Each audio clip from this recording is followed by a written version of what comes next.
This is the LG Optimus G Pro, and the G might as well stand for gigantic, gargantuan, or anything else to depict that this is quite a large device. To put it in perspective, here it is next to an Apple iPhone 5. You can see it obviously dwarfs the competition. Now, for further reference, here it is next to a Samsung Galaxy Note 2. Both available for AT&T, and you can see that it's actually a little bit slimmer than the Galaxy Note 2. They're about the same height, pretty much identical in those regards, but this is a little slimmer, so it's easier to grasp in one hand, but easier is not exactly the right word because this is still pretty big. The reason that the phone is so big is that this has a 5.5-inch display, and 5.5 inch is obviously very big. The good thing about this is that the display angles are pretty good, and it has a 1080p resolution. So you're getting the full quality display, and it's IPS, so it has a nice balance of color and brightness. The only negative that I have to say about the screen is that unless you're on 100% visibility when you're outdoors, it looks pretty much hard to tell what's going on. But once you have it set to a high capacity, or if you're indoors, this is going to be a beautiful screen. No one's going to look overexposed, the colors are going to look nicely balanced, and you're going to get a lot of viewing angles like I mentioned before. Hands down, my favorite thing about the Optimus G Pro is this guy right here. The battery is 3,140 milliamp. It lasts a very long time. I didn't have any issues with battery life when I was using this device. Even when I tried to push it, I actively tried to kill the battery. 8 to 9 hours of frequent use. I was playing audio all the time, listening to music. I was browsing the web, sending tweets, taking photos, all of that, and the battery was still lasting me from the moment I left the house until I came back. The only time it really started to lose power is when I was playing video, and of course video will tend to drop the battery a little faster. So you've got a lot of battery life going on here. In terms of the setup of the phone, you have your micro SIM slot right below the battery. To access that, you'd have to do a little jiggering around, and you have your micro SD slot right here on the right, and the micro SD slot goes up to a very high capacity, so you're gonna have a lot of storage. Internal storage is capped at 32 gigabytes, so you have a lot of potential ways to store your data. Let's do a quick hardware tour of the device. Now, of course, I've mentioned the big 5.5-inch screen. On the front, you have a 2.1 megapixel front-facing camera. On the back, you have a 13 megapixel camera with LED flash on the right and the speaker on the left. Now, the speaker reaches a decent volume. It's not a crazy in terms of quality and volume, but it's solid and respectable. One thing that's not very solid and respectable, you see all these smudges on here? I've been trying to clean them all day, but it is a losing battle because this phone is incredibly smudge prone. It has a really nice diamond pattern on the back that you can't really see now, but you won't really notice the pattern because all you'll see is the smudges. This picks up oil and residue like crazy because the plastic coating on here is not very good, which is kind of disappointing. But in terms of the buttons on here, it has a capacitive glass buttons on the front. So it has back right here, menu here, and the home button is really nice because this little ring that you see around it, when you have notifications, you can set it to light up. So you have like this pulsating blue or green to let you know that you have something going on. When it's red, that's when the phone is charging. So it's really nice in that regard. As far as buttons go, you have the quick memo button right here on the left that allows you to take a screenshot and then do little notes and annotations on it. Volume up and down buttons in the middle of the left, and they're easy to access because you would hold the phone like this if you're right-handed. If you're left-handed, you would hold it like this, and it's still easy. So they did a very good job on button placement. The power button is the same thing. It's towards the middle on the right-hand side, and you can easily just tap right there to access it. On the bottom, you have a micro USB port. Unfortunately, there's nothing special about it, no MHL or nothing like that. But what is special is the top. Aside from this headphone jack, you also have an IR sensor, so you can use the phone to control your television or cable box. If you had to describe the Optimus G Pro in one word, the adjective you're most likely to go with is big. But I actually wouldn't go with that word. I think it's more fitting to say fast because speed is a recurring theme of this device. in all aspects, whether it's the synthetic benchmarks or just your day-to-day performance, you're going to notice that this thing zips through everything you try to throw at it. Everything you try to load, it goes very fast, and that's because it has a 1.7 gigahertz quad-core processor. There's a lot going on here, and below the surface and under the surface, on the surface, I should say, you're not going to notice any perceivable lag when you're switching between apps, when you're going from one thing to the next, and you're going to notice that this phone always moves fast. One thing that I noticed is that it always feels like it's just itching, waiting for you to tell it what to do.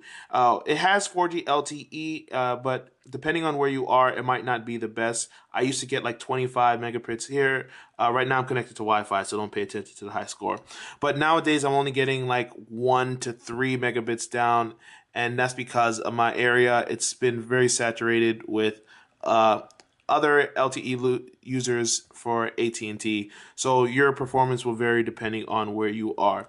But it's still got a lot to offer in terms of processing power, in terms of graphic power, in terms of download speeds. The Optimus G Pro is incredibly fast. Now, before you rush out and go buy the Optimus G Pro, keep in mind that there are a few things that might get on your nerves with the software. There's some love and hate things going on. For instance, I love the quick toggles. They're at the top. They're easy to adjust, so I can change the order that they appear. I also like Q-Slide apps. These are basically like mini apps. So when I activate the notepad, I have this little window that I can do to take notes, so in case I'm doing two things at once. But aside from that, I can actually reposition it, which doesn't really work when you have the keyboard there. But I could reposition it. I could resize it if I want, make it go a little wider and make it take up the top screen.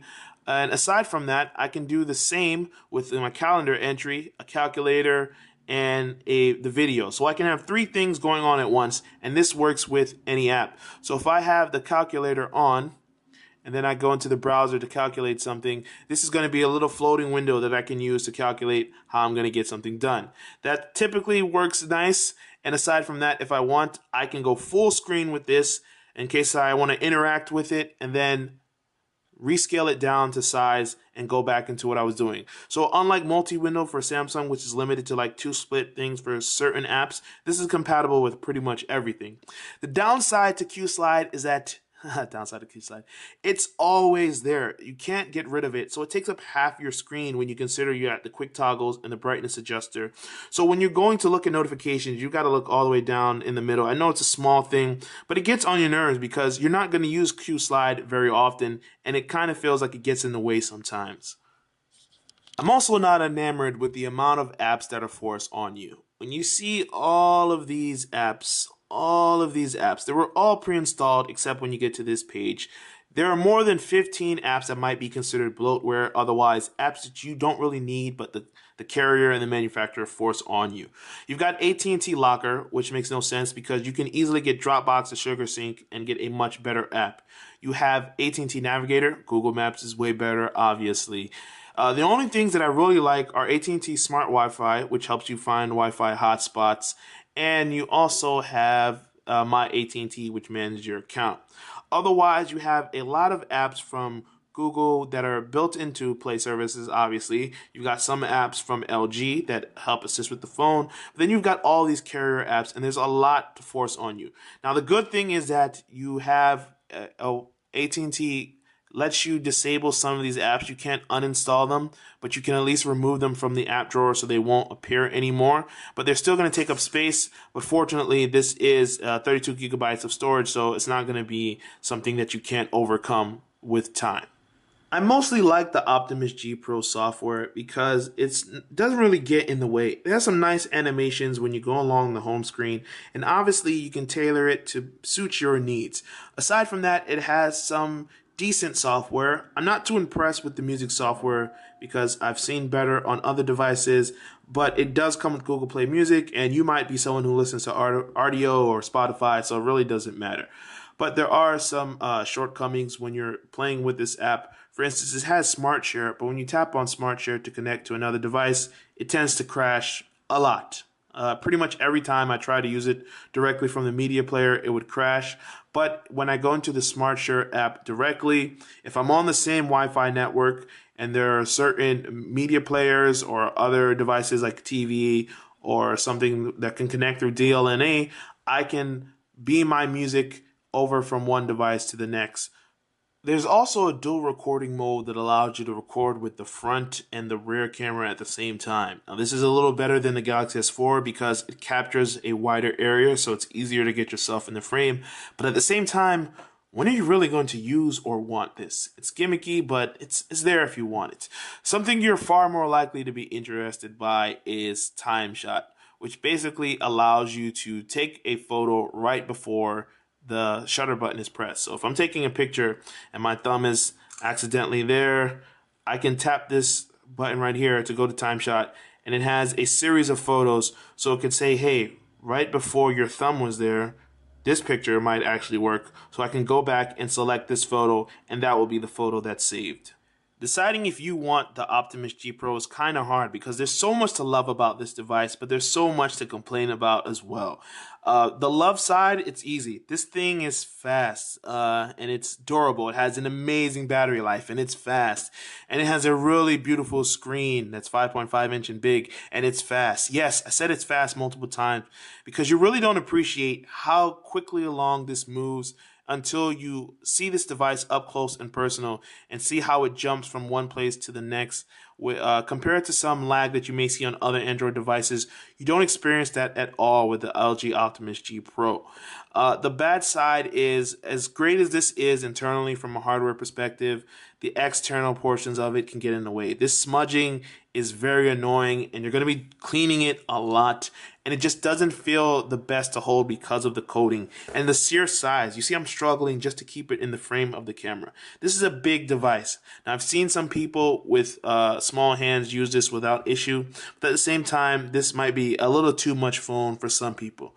Overall, I'd say that the Optimus G Pro is a great buy just because of the battery life, the speed at which it performs tasks, and LG software. It's not the best out there, but it's coming along, and there are some things to like about it. It has Android 4.1. It has a solid battery life and solid app management and a whole lot of options. There's a lot of preloaded software that's not very great, but it has a fantastic indicator, and you will enjoy this device. This is Andrew from mobileburn.com, getting a lot of notifications. And if you want the Optimus G Pro, I think you'll enjoy it for the most part. Like any phone, there's going to be some things to complain about, but overall, this is one of the best Android phones from a hardware perspective.